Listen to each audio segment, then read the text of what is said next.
Assalamualaikum warahmatullahi wabarakatuh. Perkenalkan, saya Kamiludin, CGP Angkatan 7 dari Kabupaten Bombana, dari Sekolah SMP Negeri 12 Poliang Barat. Kali ini saya akan menunjukkan aksi nyata saya pada modul 1.4 tentang budaya positif.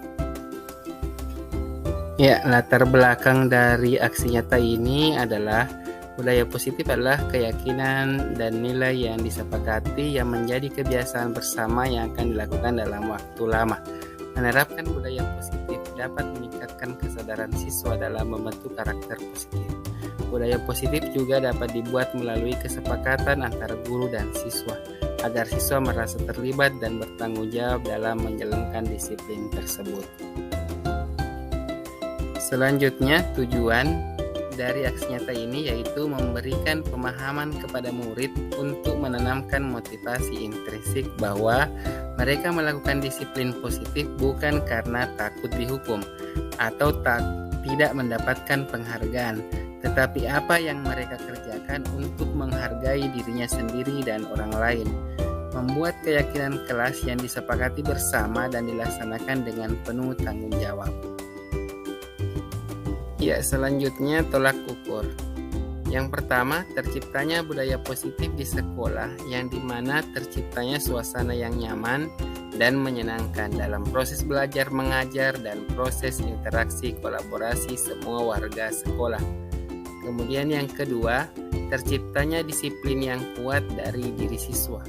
Yang ketiga, guru dapat menjalankan tugasnya dengan memposisikan diri sebagai teman, pemantau, dan bahkan sebagai manajer, bukan sebagai penghukum atau membuat merasa bersalah. Iya, lanjut lini masa tindakan aksi nyata yang saya lakukan. Yang pertama, membuat keyakinan kelas di semua kelas yang saya ampuh. Kemudian yang kedua, mengamati satu budaya yang dilakukan oleh siswa di SMP Negeri 12 Poliang Barat. Kemudian yang ketiga, melakukan pengimbasan materi modul 1.4 budaya positif kepada rekan-rekan guru di SMP Negeri 12 Poliang Barat. Ya, kemudian dukungan yang dibutuhkan. Yang pertama, dari kepala sekolah, rekan guru dan staf, murid dan orang tua. Yang kemudian lingkungan sekolah yang nyaman dan menyenangkan. Ya, aksi nyata yang pertama yaitu membuat keyakinan kelas. Keyakinan kelas adalah nilai-nilai kebajikan atau prinsip-prinsip yang disepakati bersama secara universal, lepas dari latar belakang suku, negara, bahasa, maupun agama. Kemudian keyakinan kelas itu sendiri dibuat atas dasar keinginan seluruh siswa dalam mewujudkan kelas impiannya. Kemudian tidak ada hukuman ataupun reward ketika mereka melanggar atau melaksanakan karena pada dasarnya keyakinan kelas ini terbentuk atas kesadaran siswa dan tidak ada paksaan dari siapapun. Berikut dokumentasi keyakinan kelas yang saya sudah buat beserta videonya.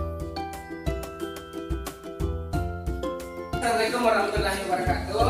Waalaikumsalam warahmatullahi wabarakatuh. Oke, pada pagi hari ini untuk memulai kegiatan kita selama semester 2 ini, kita akan mencoba menanamkan budaya positif di sekolah. Ya, budaya positif di sekolah melalui keyakinan kelas. Jadi kita mulai dulu dari dalam kelasnya kita. Ya, sebelum kita melakukan budaya sekolah di luar lingkungan sekolah, kita mulai dulu budaya positif di sekolah. Ya, budaya positif. Tapi kalau positif berarti yang baik-baik. Ya. Kemudian terkait dengan keyakinan kelas. Untuk membuat sebuah kesepakatan kelas atau keyakinan kelas, sama kayak dulu. Kalian punya impian dalam kelas seperti apa kita belajar? Apakah yang selama ini pembelajaran kita sudah bagus menurutmu? Itu sudah masalah. Menurutmu tidak bagus. Nah, sekarang seperti apa impianmu dalam proses belajar? Tidak tenang, berarti harus kita mendapatkan ketenangan dalam belajar. Selain tenang, apalagi? Dalam pembelajaran kita harus konsentrasi, gitu ya.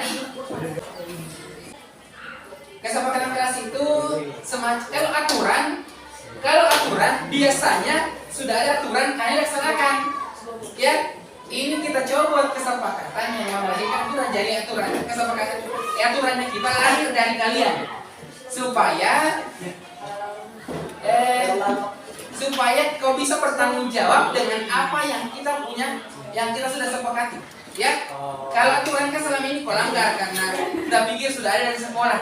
Ini tidak, kita buat kesepakatan, nanti kita sepakati kita masyarakat tidak, ya. Oke, sekarang untuk lebih mengapresiasi waktu kita dan punya semua bisa berkata-kata sendiri, saya kasih stick note, ya. Kalian tulis di sini kira-kira apa yang kamu lakukan di kelas, aturan apa yang kamu lakukan di kelas. Nanti sebentar kita setelah selesai ikut tulis, nanti kamu tempel satu di sini baru kita bahas. Bisa pakai tidak? Gini ya, bisa dimengerti? Pokoknya apa saja yang bisa kita lakukan di kelas, yang kira-kira berdampak positif untuk di kelas.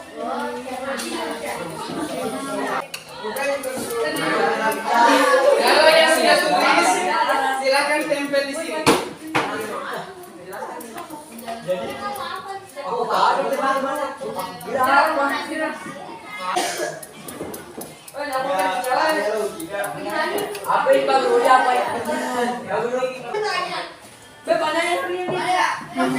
Boleh sama Pak jawabannya. Kita kan dapat tempelnya.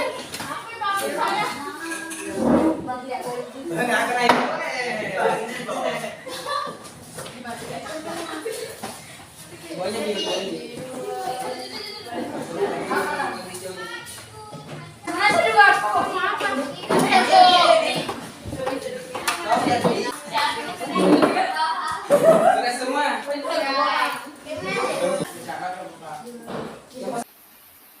Selanjutnya, aksi nyata berikutnya yaitu mengamati salah satu budaya yang dikembangkan di SMP Negeri 12 Poliang Barat, yaitu disiplin siswa terhadap berpakaian, yaitu dengan memasukkan baju ke dalam celana atau rok. Sebelum dibuat sebuah keyakinan kelas, masih ada siswa yang belum sadar aturan disiplin dalam berpakaian, baik di dalam kelas maupun dalam lingkungan sekolah. Kemudian setelah dilakukan pembuatan keyakinan kelas dengan memberikan penjelasan, menumbuhkan motivasi intrinsik kepada siswa, dalam pengamatan 2 minggu terakhir, mereka mulai menunjukkan perubahan dalam disiplin berpakaian, dengan hampir tidak terlihat lagi siswa yang bajunya di luar, baik dalam kelas maupun di luar kelas. Yang tadi namanya sudah berkelapel, kumpul.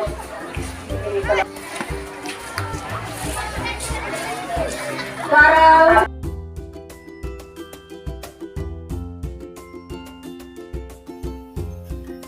Aksi nyata selanjutnya adalah pengimbasan materi budaya positif.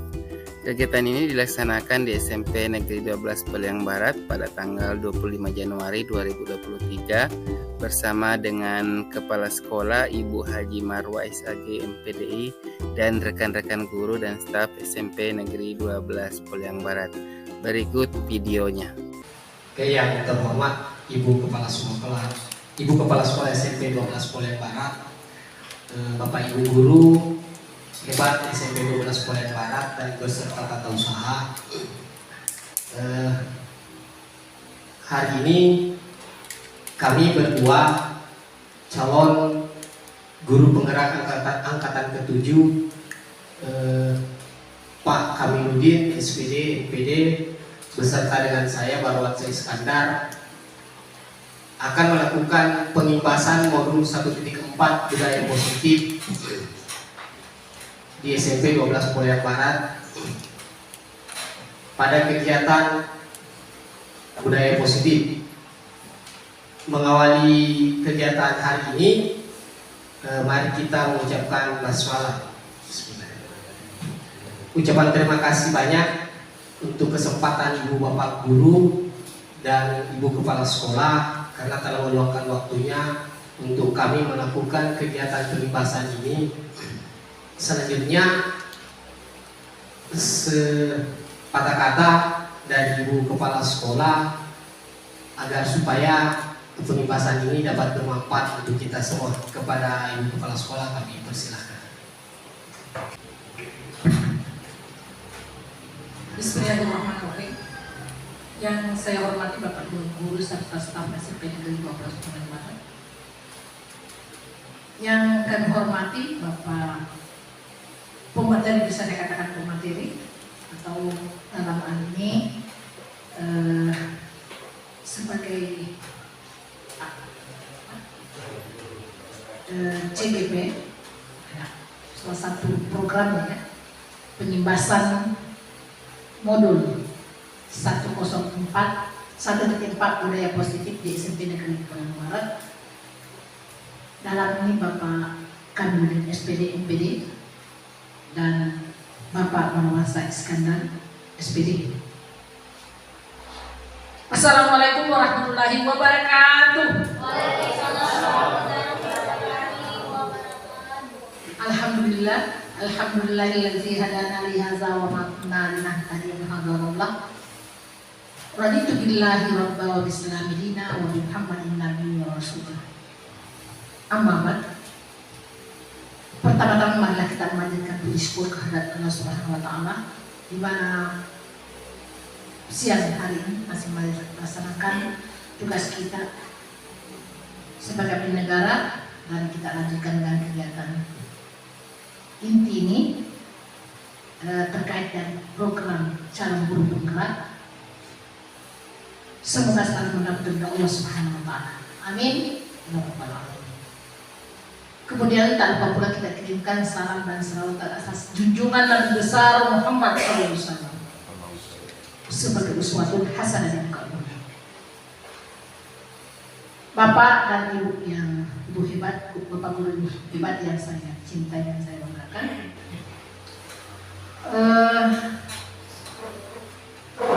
Kita bersyukur kepada Allah Subhanahu wa taala atas nikmat yang diberikan kepada kedua teman kita sebagai calon guru penggerak yang sudah lolos sebagai calon guru penggerak, sehingga pada hari ini setelah mengikuti berangkat beberapa tahapan materi-materi yang diberikan oleh pembimbingnya atau fasilitator, ini merupakan salah satu ya kebanggaan kita di SMP Negeri 12 Buleleng Barat, karena banyak sekolah ya yang gurunya barangkali sudah mengikuti beberapa kali namun belum alhamdulillah belum lulus, sehingga kita pada hari ini sampai hari ini sudah 3 orang yang sudah lulus, walaupun barangkali masih ada tahapan-tahapan yang harus dilalui. Dalam ini Bapak Ibu Wati Lana SPD. Nah, kita selalu mendoakan semoga mereka sukses semua. Kemudian kegiatan ini adalah tujuannya barangkali secara khusus ini ya, saya secara khusus mengatakan secara khusus bahwa ini secara pribadi, saya sebagai guru yang punya kompetensi, ya, jelas akan memberikan inovasi baik dalam hal kelembagaan maupun dalam hal pembelajaran di kelas. Jadi saya harapkan Bapak Ibu ini, Bapak Guru, dengan kegiatan ini saya mengharapkan dengan budaya positif yang akan diterapkan kepada anak-anak kita, semoga selalu berjalan lancar, kemudian semoga bisa teraplikasi atau terrealisasi dalam proses pembelajaran, baik di sekolah maupun keluarga maupun di masyarakat. Karena ini namanya budaya positif, berarti pembiasaan dilakukan oleh anak-anak kita yang bernuansa positif. Dan ucapan terima kasih kepada teman-teman ya, yang sudah berpartisipasi untuk melaksanakan program kita ini. Semoga ya teman-teman yang belum lulus ini tetap termotivasi untuk bergerak menjadi calon guru penggerak, karena kita ini satu-satunya juga sekolah di Polian Barat, khususnya tingkat SMP, bahwa baru kita ini yang sekolah penggerak. Jadi bahkan saya diberikan syukur kepada kepala bidang dalam ini Dikdas bahwa SMP 12 memang gurunya hebat, karena sudah jadi sekolah penggerak, gurunya juga sudah ada 3 calon guru penggerak. Nah itu barangkali perlu kita syukuri kepada Allah Subhanahu Wa Taala. Nah semoga juga ini teman-teman yang lain, insya Allah akan maju terus juga dan akan mengikuti nanti esainya ya, akan mendaftar juga. Nah, kita harapkan semoga bisa lulus. Demikian barangkali yang bisa saya sampaikan, lebih dan kurangnya mohon dimaafkan. Billahi taufiq wal hidayah. Wassalamualaikum warahmatullahi wabarakatuh. Baik, terima kasih kepada Ibu Kepala Sekolah atas sambutannya. Berikut mari kita mendengarkan penjelasan tentang materi pembahasan modul 1.4 budaya positif yang akan dibawakan oleh Bapak Kamiludin SPD. Kepadanya kami persilakan.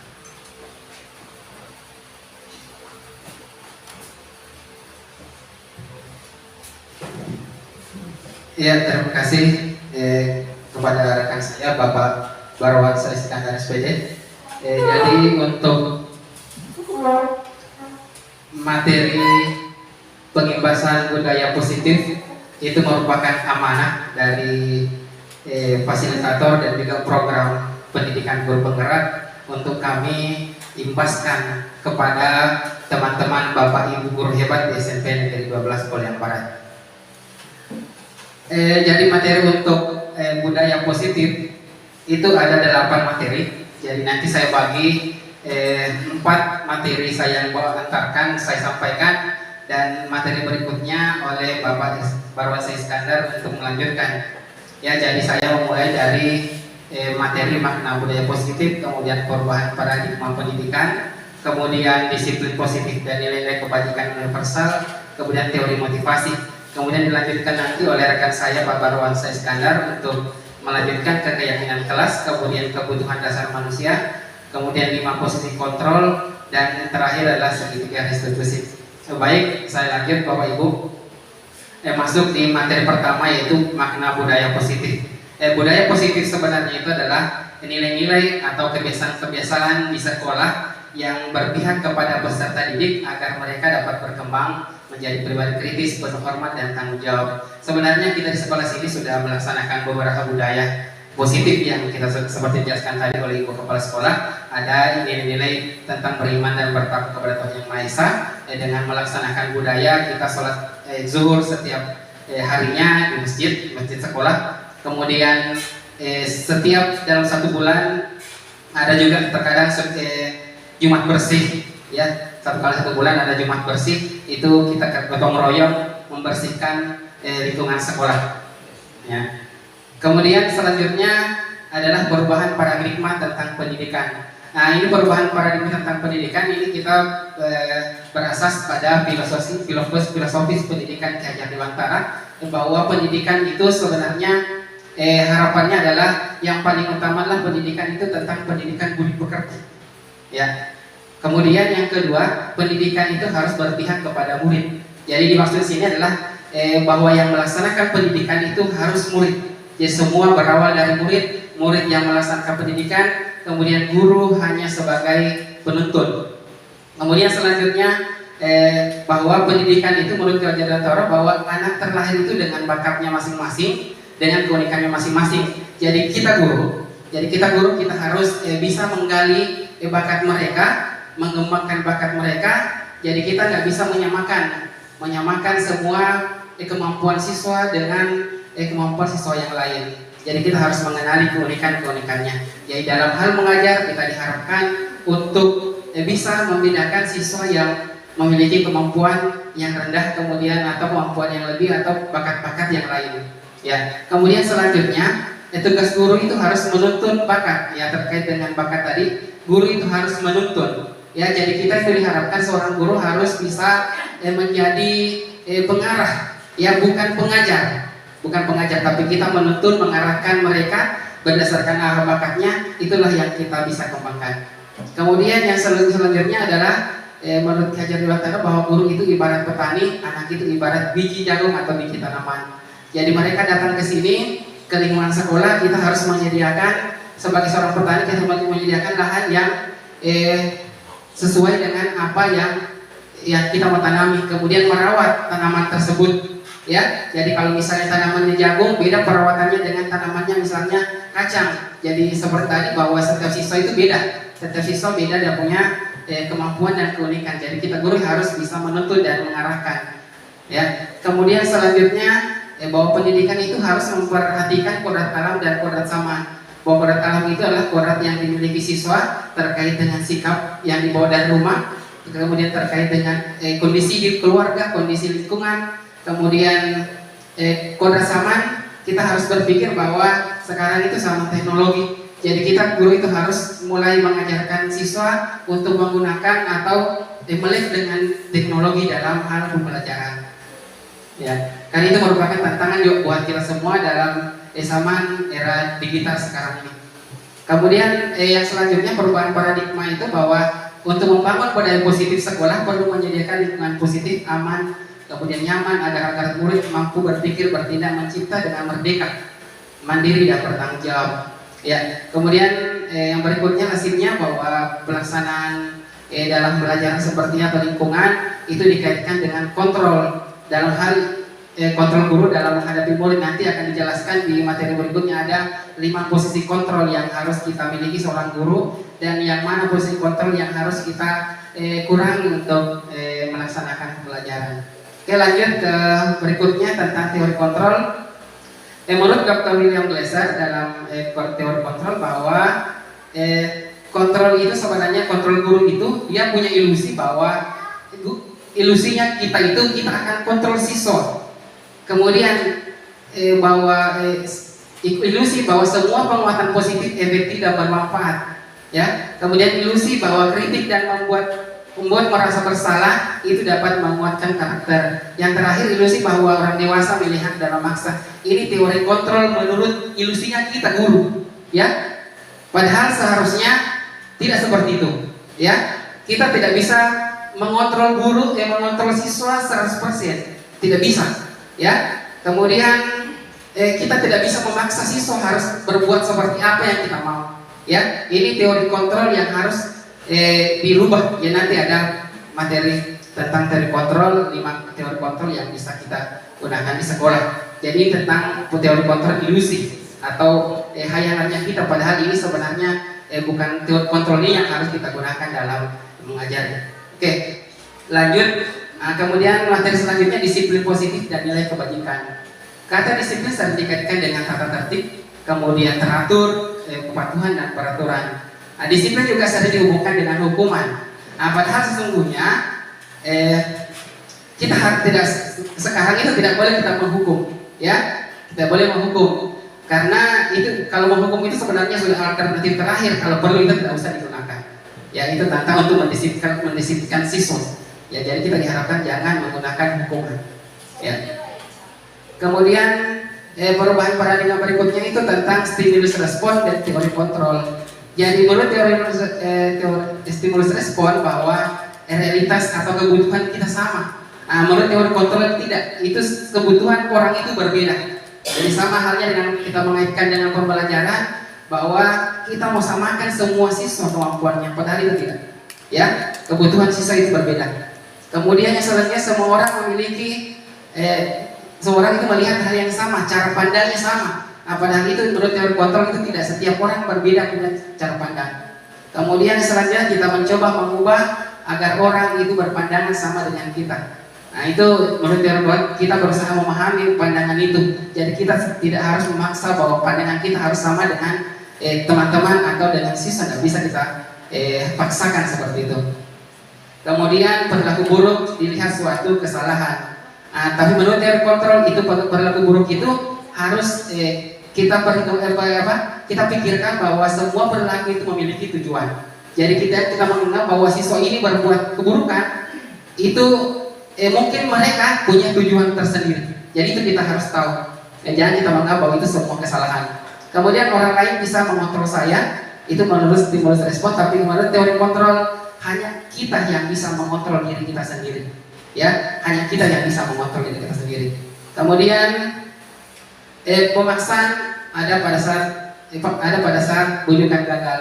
Ya, jadi kalau misalnya stimulus respon itu jadi selalu memaksa. Jadi kalau lagi selalu maksa siswa harus berbuat seperti harus berbuat apa. Kemudian menurut teori kontrol kita berkolaborasi atau konsensus menciptakan pilihan-pilihan yang baru. Ya.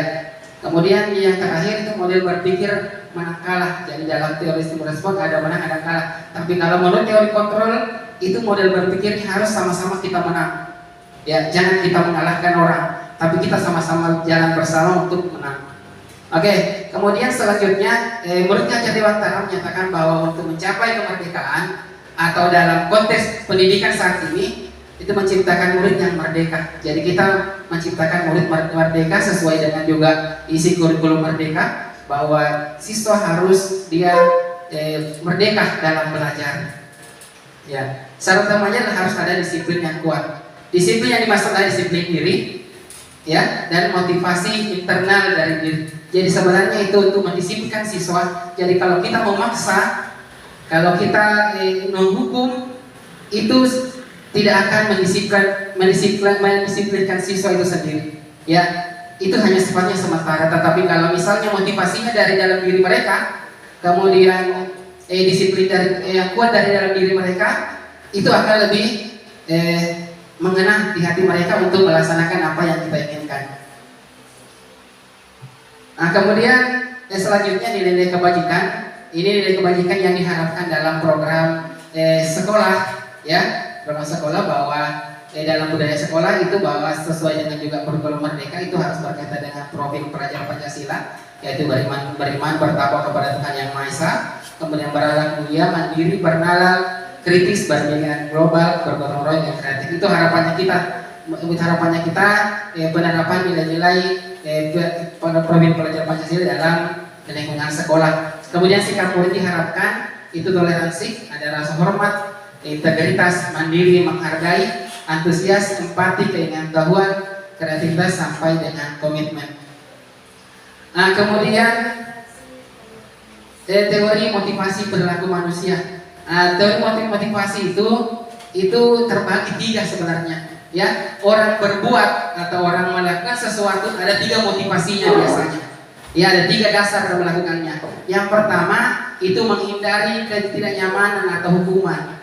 Jadi terkadang kita siswa berbuat itu hanya untuk menghindari tidak mau dihukum. Ya, dia berpikir bahwa apa yang terjadi apabila saya tidak melakukan. Jadi pasti berpikir pasti saya dihukum. Itu motivasi pertama. Ini motivasi eksternal atau dari luar siswa. Kemudian motivasi kedua itu bahwa untuk melakukan perilaku untuk mendapatkan imbalan dari orang lain atau pujian. Dia ingin dipuji. Jadi pertanyaannya seperti ini, apa yang akan saya dapatkan kalau misalnya saya melakukannya? Jadi dia mengharapkan hadiah, mengharapkan imbalan. Itu juga motivasi internal. Jadi dia berbuat karena dia ada motivasi eksternalnya, ya, mengharapkan imbalan. Kemudian motivasi yang ketiga itu motivasi dari diri, ya, melakukan sesuatu karena memang dari dalam dirinya untuk menghargai diri sendiri menjadi insan harapan kita, ya. Ini motivasi internal, ini yang merupakan tujuan disiplin positif. Ya, jadi kalau misalnya siswa punya motivasi internal dari dalam dirinya, itu kita akan mudah untuk membentuk disiplin positif dan budaya positif. Jadi semua itu sebenarnya kita harapkan dengan budaya positif ini. Jadi kemarin sudah ada kita lakukan suatu tahapan dalam bentuk budaya positif, itu kita melakukan keyakinan kelas. Ya, nanti dijelaskan Pak Barwata, tapi sejelas bahwa keyakinan kelas itu dari dalam diri mereka, aturannya mereka yang buat, itu kita harapkan mereka sendiri yang akan laksanakan karena mereka yang yang yang buat dan punya aturan. Oke, ya, keyakinan kelas. Untuk materi keyakinan kelas saya lanjutkan oleh rekan saya Pak Barwansa. Silakan. Baik, terima kasih Pak Kamirudin.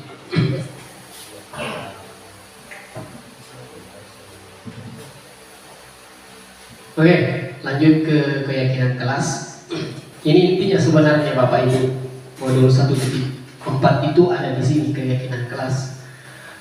Kalau di atas itu keyakinan kelas adalah nilai-nilai kebajikan. Tadi Pak Kamirudin sudah menjelaskan contoh-contoh nilai kebajikan. Ada beberapa itu termasuk tanggung jawab. Saya ulang, keyakinan kelas adalah nilai-nilai kebajikan atau prinsip-prinsip yang disepakati bersama secara universal, lepas dari latar belakang suku, negara, bahasa maupun agama. Pertanyaannya, kalau dulu Bapak Ibu, saya ketika SD sampai SMA itu sekolah, bukan keyakinan kelas yang kita pakai, peraturan kelas. Sekarang baru juga saya dengar ini di program guru penggerak itu keyakinan kelas. Keyakinan kelas itu kesepakatan yang dibuat di dalam kelas oleh siswa sendiri, yang harapannya karena dia yang membuat, disepakati bersama, mereka dapat melaksanakannya dari dalam hati. Contoh, ketika kita berkendara motor, itu Pak Yunus ketika dari Toari ke sini menggunakan helm, motivasinya itu banyak. Kalau kita di kota, motivasinya itu terkadang menghindari sweeping. Tapi kalau motivasi itu yang kita pakai, itu terkadang motivasinya hanya dari luar. Terkadang ketika tidak ada polisi, itu kita tidak pakai helm. Tapi kalau motivasi keyakinannya dari dalam, dia mau ada polisi dan tidak ada polisi, itu kita pakai helm. Sama seperti peraturan yang kita lakukan di sekolah. Kita terkadang mengucapkan kepada siswa yang terlambat datang masuk di dalam kelas, itu yang terlambat masuk dalam kelas, yang buat keyakinan dan kesepakatan itu bukan siswa dengan kita yang buat aturan. Aturan itu yang dihilangkan sebenarnya. Dia dibuat kesepakatan. Kita buat dulu kesepakatan supaya kesepakatan yang dibuat oleh siswa dengan guru itu diyakini. Begitu Bapak Ibu guru. Bukan kita yang buat aturan. Kamu tidak boleh, saya masuk duluan daripada kamu saya hukum. Oh salah. Sekarang diubah. Tidak seperti itu. Kita buat kesepakatan keyakinan bahwa kesepakatan silakan kamu tulis, kamu buat, kemudian kita kesepakati yang mana kita bisa lakukan. Jangan, tidak usah terlalu banyak keyakinan kelas, cukup 5. Yang penting bisa kita laksanakan secara terus menerus. Berikut, menurut Gozer, suatu keyakinan akan lebih memotivasi seseorang dari dalam atau dari instruksi. Jadi kalau keyakinan itu dari dalam, beda dengan peraturan itu dibuat bukan dari kesepakatan dengan siswa. Kalau bukan dengan kesepakatan dengan siswa, terkadang siswa dia kerja aturan itu kalau kita ada, tapi ketika kita tidak ada, karena dia tidak dari dalam, pasti dia langgar. Tapi yang kita mau, dia peraturan kesepakatan itu dari dalam dilaksanakan. Jadi walaupun kita tidak ada Bapak Ibu guru, tetap dia kerjakan. Saya lanjut, seorang akan lebih bersemangat untuk menjalankan keyakinannya daripada sekedar mengikuti serangkaian peraturan. Itu kenapa diganti bukan nama peraturan kelas, dia berubah menjadi keyakinan kelas. Lanjut. Pembentukan keyakinan kelas itu terdiri dari 6. Keyakinan kelas itu harusnya bersifat abstrak. Abstrak maksudnya dia langsung kita kerjakan. Kita lihat yang dikerjakan itu nyata sehari-hari. Kemudian tidak terlalu banyak, walaupun sedikit itu, tapi tiap hari dia berkelanjutan dikerja. Seperti memasukkan baju itu, kalau tiap hari dikerja tanpa ada kita, dia dari dalam, dari intrinsiknya itu dia kerja walaupun kita tidak ada sebagai guru. Kemudian yang kedua, keyakinan kelas berupa pernyataan yang universal yang dimaksud sini Bu, Bapak Ibu guru, yang ada hubungannya dengan pendidikan agama. dia bersifat tanggung jawab, dia bersifat universal, bersifat tanggung jawab, bersifat pribadi, kemudian percaya diri. Tadi sudah dijelaskan sama Pak kami, ada beberapa yang bersifat universal itu, dia bersifat nilai-nilainya itu untuk kebaikan. Kemudian yang ketiga, pernyataan keyakinan kelas itu senantiasa dibuat dalam bentuk positif. Maksudnya dalam positif begini Bu, ketika kita menyuruh, jangan ada kalimat negatifnya. Contoh, jangan saja, kata jangan itu sudah negatif Bu. Jangan buang sampah, jangan tolong dimasukkan, jangan dikeluarkan baju, itu sudah, jangan, kata-kata jangan itu sudah negatif. Harusnya diganti dengan tolong atau masukkan baju di dalam ini celana, atau buang sampah pada tempat. Jangan ada kalimat negatif yang seperti jangan, tidak boleh, itu diganti dengan kata-kata positif. Kemudian berikut, keyakinan kelas hendaknya tidak terlalu banyak sehingga mudah diingat dan dipahami. Ini yang kami buat Bu, kesepakatan kelas yang Pak kami di kelas 9, saya di kelas 8 itu memang kami bagikan ke siswa untuk silahkan tulis nilai-nilai kebajikan yang menurut kamu baik untuk kelasmu, tetapi kami sharing kembali yang mana yang bagus, yang baik, yang mudah kita kerjakan. Tidak terlalu banyak, karena kalau 29 semua punya masing-masing itu setengah mati. Jadi kami pilih sebanyak 5 untuk yang bisa sering kita kerjakan tiap hari, bisa dikerjakan seperti buang sampah, disiplin dan berpakaian. Tidak ada kata-kata negatif, jangan buang sampah, yang begitu maksudnya. Kemudian berikut, semua warga kelas sebaiknya ikut berkontribusi dalam membuat kegiatan kelas lewat curah pendapat. Curah pendapat itu kami bagikan kertas kecil untuk dia tuliskan, kemudian kami tempelkan dari beberapa sikap baik yang ada di dalam kelas itu. Ketika dia sama tujuannya, kami satukan. Kami usahakan dia menjadi 5 sifat-sifat baik yang bisa kita kelola di dalam kelas. Kemudian yang terakhir, bersedia meninjau kembali keyakinan kelas dari waktu ke waktu. Ini maksudnya Bu, ketika 1 bulan kita laksanakan kesepakatan kelas itu, apakah harus kita ubah? Ada yang harus kita ubah, atau ketika 3 kesepakatan kelas itu sudah terbiasa kita kerjakan, dia jadi budaya positif, mungkin lebih baik kita tambah 2 atau 3 dari 5 itu. Ataupun kalau tidak bisa kita rubah modelnya, itu maksudnya bersedia meninjau kembali keyakinan kelas dari waktu ke waktu. Lanjut.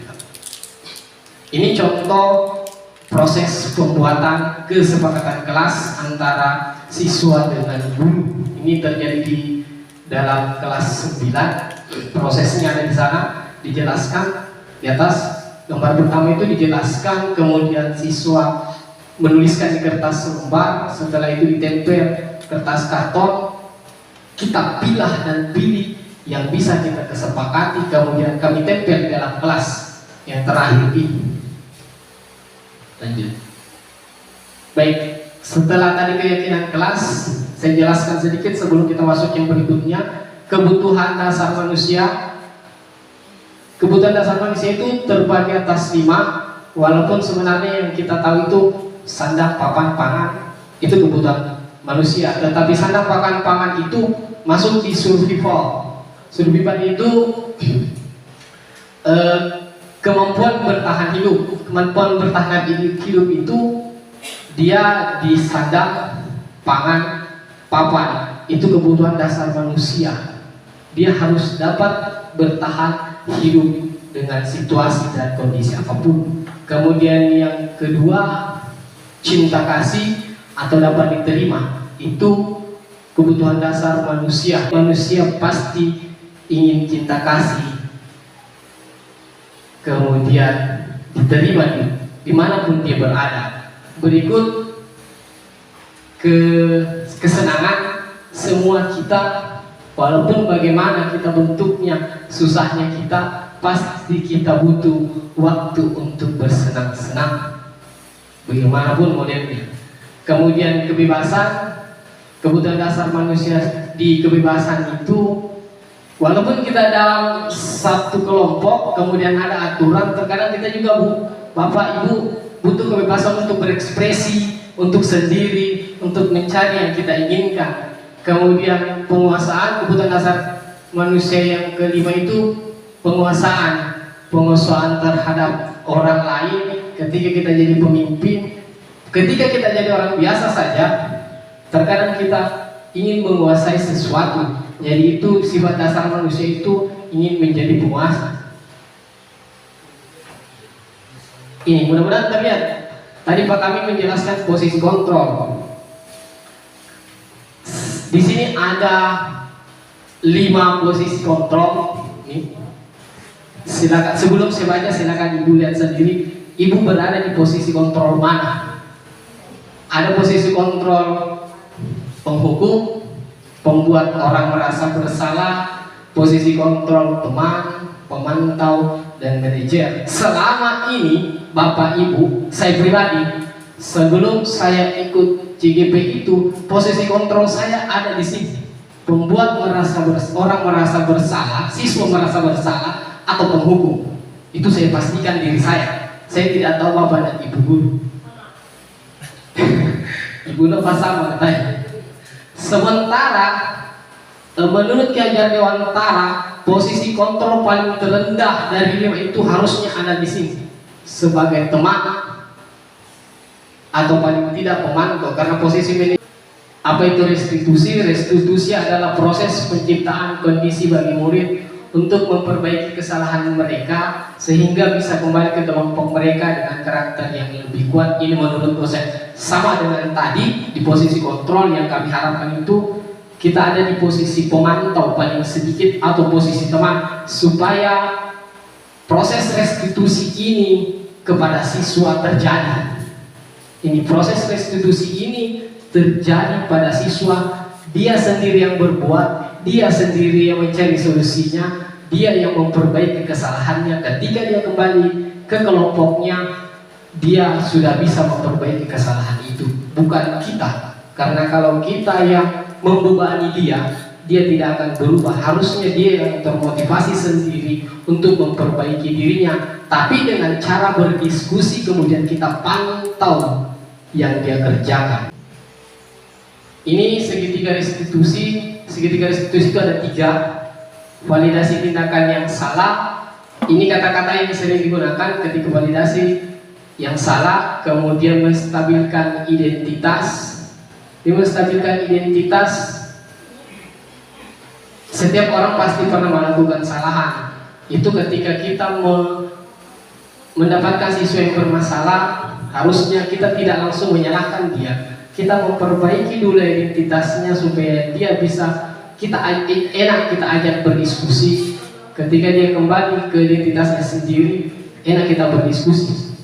Kemudian yang berikut menanyakan keyakinannya. Keyakinan kelas yang sudah disepakati itu yang harus kita kembalikan. Ini contoh penerapan restitusi yang telah dilakukan oleh Pak Kamiludin SPD MPD. Ini tidak menyalahkan siswa, memanggil siswa ke ruang tertutup supaya dapat di ruang guru, supaya dapat diajak berdiskusi, mengeluarkan apa yang dia sudah kerjakan, apa yang dia inginkan, kemudian apa yang bisa dia kerjakan untuk menyelesaikan masalah yang dia sudah perbuat. Ini 1, 2. Saya kurang tahu masalahnya apa. Jadi sekian. Terima kasih. Mudah-mudahan bisa bermanfaat buat kita, dapat kita terapkan di lingkungan sekolah kita. Assalamualaikum warahmatullahi wabarakatuh. Berikut. Barangkali ada syarat kemudian pertanyaan mengenai modul 1.4, kami persilakan paling banyak 3. Silakan kalau ada pertanyaan Bapak. Oke, terima kasih banyak atas kesempatan yang diberikan kepada saya. sekilas tentang penjelasan yang saya dengarkan tentang pembebasan budaya positif yang akan dilakukan SMP 12. Semua yang apa yang dijelaskan itu sangat baik, sangat baik. Tetapi saya tidak tahu dan dulu lagi, ini pribadi saya sendiri. Sebagai pribadi, secara pribadi saya komentarnya adalah menerapkan budaya positif kepada siswa dengan sebanyak itu tidak semudah kita membalik telapak tangan. Dengan kondisi keadaan yang terjadi di sekolah kita sekarang ini, di masyarakat tepatnya. Contohnya adalah yang paling sederhana adalah siswa menyadari memiliki kesadaran tentang apa yang dilakukan itu salah atau benar. Salah satu hal yang membuat siswa tidak menyadari hal itu adalah karena tidak adanya aturan dalam rumah. Jika di sekolah kita sudah menerapkan sedemikian rupa, sebaik mungkin tentang budaya positif, tapi begitu tiba di rumah itu tidak ada imbasnya, sama saja kita menabur kerang di dalam laut. Tidak ada gunanya, kalau menurut saya pribadi. Tetapi sebagai manusia kita wajib untuk berusaha. Kita berusaha sedikit demi sedikit untuk berubah, karena yang kita ajak juga bukan air laut.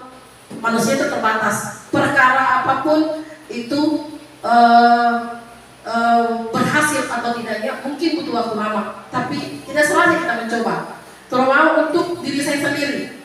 Saya mungkin dari kategori apa tadi, tabel-tabel itu, saya itu tidak untuk menjadi teman bagi siswa. Saya pakai beberapa orang saja siswa yang bisa menjadi teman.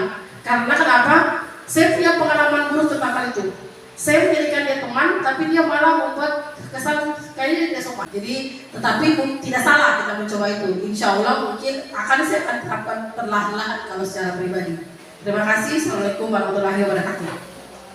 Oke, terima kasih Ibu Novayanti SPD MPD atas saran dan informasinya. Memang bahwa budaya positif itu kita harus mulai dari dalam diri siswa. Jadi kita harus mulai dari kita untuk menjadi kebiasaan. Nah, kemudian terkait dengan siswa yang tidak merasa bersalah. Nah, sebenarnya di sini disitulah ada tadi segitiga restitusi. Segitiga restitusi itu adalah beberapa tahapan yang kita bisa lakukan. Jadi kalau misalnya siswa bermasalah, kita jangan memberikan hukuman atau mempermalukan siswa di depan, tapi kita mengajak dia untuk kita panggil dia, kita berbicara empat mata, kita coba bertanya apa masalahnya, kemudian kita bisa meluruskan oh ternyata kesalahannya di sini. Ya, kita bisa berupaya seperti itu.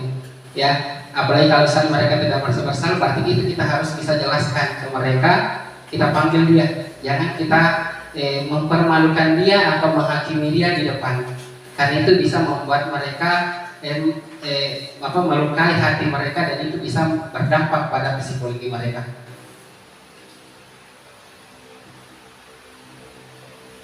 Ya, kemudian terkait dengan kontrol, ya kontrol tadi itu memang kita menyadari bahwa selama ini kita melakukan kontrol sebagai penghukum dan merasa bersalah, dan ya kita mudah-mudahan kita bisa belajar berubah untuk menjadikan kita menggunakan kontrol yang positif tadi sebagai teman. Di sini temannya mungkin bukan sebagai teman seperti apa, tapi pada saat kita belajar di kelas itu kita berupaya posisinya sebagai teman. Kalau di luar tidak masalah, tapi pada saat dalam kelas kita posisi sebagai teman, kita bisa saling diskusi, ya tidak ada kelas antara guru dengan siswa, tapi kita sama-sama diskusi, ya supaya mereka tidak merasa canggung mungkin. Ya, diskusi jadi kita memposisikan sebagai teman. Ya, mungkin begitu. Ya, terima kasih. Terima kasih. Yang kami hormati Bapak narasumber, rekan-rekan guru yang menghadiri kegiatan kita ini. Saya ingin mengawali dengan mengatakan bahwa peraturan dan tata tertib sekolah kita yang kita harapkan, maka kita harus refreshing secara total. Yang perlu kita tahu bahwa peraturan kita itu tidak dibuat oleh beberapa orang. Jadi dibuat pada saat pembuatannya pun itu dihadiri dengan oleh perwakilan orang tua, terpisah dari komite. Jadi komite tersendiri, kemudian ada tokoh masyarakat, demikian juga para guru dan kepala sekolah serta perwakilan siswa. Ya, sebenarnya secara umum memiliki kekuatan yang luar biasa. Ya. Karena itu saya harus katakan ini harus direvisi secara total dan hasilnya harus ditindaklanjuti sampai ke dinas pendidikan. Ya. Demikian mungkin, terima kasih. Assalamualaikum warahmatullahi wabarakatuh. Ya, terima kasih Pak atas saran. Ya, sebenarnya Pak, ini materi budaya positif ini kita memulai dari kelas itu untuk menjadikan budaya yang harapannya kita untuk dilaksanakan di lingkungan sekolah. Jadi tetap sekolah tetap ada. Hanya ini pembiasaan di kelas yang kita sudah sepakati di kelas, menjadikan budaya di kelas itu bisa berimbas ke lingkungan sekolah. Jadi bukan untuk tertib di sekolah, bukan. Ini hak di dalam komponen kecil di kelas yang harapannya kita untuk menjadi budaya di kelas, kemudian akan terbiasa dilakukan di lingkungan sekolah. Tata tertib tetap harus ada dan sanksi tetap harus ada. Hanya menghukumnya itu yang harus dikurang. Ya, tapi kami sadar bahwa di sekolah kita ini proses menghukumnya sudah sangat diminimalisir. Ya, kalau menghukum fisik sudah sangat minimalisir. Dan seperti itu sebenarnya. Ya, bukan untuk menghilangkan tata tertib, karena itu memang dalam satu sekolah sudah memang harus wajib ada tata tertib sekolah. Ya, ini hanya untuk menjadikan budaya. Ya, budaya untuk kemudian selanjutnya mendapatkan nilai-nilai kebajikan dalam siswa. Ya, seperti itu Pak. Ya. Assalamualaikum warahmatullahi wabarakatuh. Assalamualaikum. Ya, menarik ini tentang budaya positif dan muaranya pada kelas, bahwa kalau saya pribadi untuk bagaimana budaya positif ini bisa ada pada diri masing-masing siswa ini dan bisa mencerdaskan mereka sendiri. Kalau saya mungkin kembali lagi pada guru masing-masing, bagaimana kita bisa membuat karakter kita sendiri. Kalau kita budaya-budaya yang selama ini kita risaukan, itu kalau dari kita kan ada juga, makanya perlu juga mungkin diidentifikasi, karena ada juga sifat-sifat manusia kan dibawa dari lahir, itu tidak bisa kita rubah, dan dia terapkan di sini di kelas, bahkan di kelas tidak bisa kita rubah. Makanya hal seperti itu mungkin akan kembali pada diri kita sebagai guru. Mungkin budaya-budaya positif yang kita maksud, selama ini yang kita anggap negatif, ya dari kita lagi kita mulai. Misalnya anak-anak kita olahraga merokok, kalau masih ada guru yang merokok, pasti dia guru saya saja masih merokok. Itu kan hal kecil saja seperti itu, pasti ada yang merokok, tidak bisa tidak merokok, pasti ada merokok. Kan ada lihat Seperti buang sampah nih. iya, buang sampah saja. Saya kita diri istilahnya diri sedikit kalau masalah sampah itu, karena kita bilang suruh anak kita sendiri tidak boleh buang sampah, Disuruh anak-anak cukur, sementara kami banyak rambutnya. Iya, betul. Dan ini saya lihat diterapkan di pesantren Pak, begitu dia. Jadi guru menjadi contoh, dia jadi karakter. Ya, sehingga yang selalu kita risaukan sedikit demi sedikit bisa kita atas. Terima kasih. Assalamualaikum warahmatullahi wabarakatuh. Ya, terima kasih Pak. Assalamualaikum warahmatullahi wabarakatuh. Nyambung dari pernyataan Pak Yusuf tadi, ada memang pengalaman juga kalau kita menyuruh anak-anak. Pernah saya mengalami bahwa, kenapa dia di luar? Pak Guru juga di luar bajunya. Nah, sekarang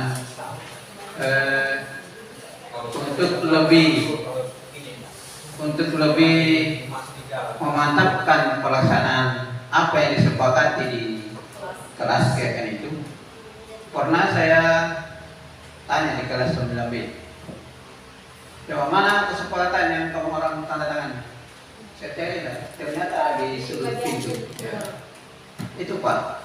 Coba baca satu. Masukkan baju dalam celana. Kamu yang mana tidak masuk bajunya? Iya, karena itu Sudah disepakati.